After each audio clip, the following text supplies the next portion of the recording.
రావాలి.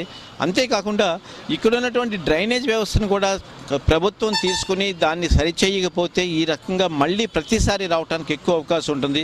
ఆ డ్రైనేజ్ వ్యవస్థను కూడా సరిగ్గా పెట్టుకోవాల్సిన అవసరం చాలా ఉంది.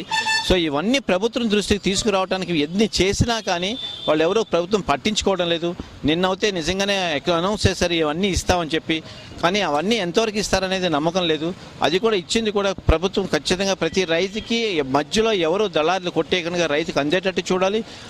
ఎంత త్వరగా ఇచ్చినట్టయితే అంత త్వరగా రైతు కోలుకుంటాడని, సో ఆ రకంగా చేయమని ప్రభుత్వాన్ని కూడా మేము కోరుకుంటున్నాం.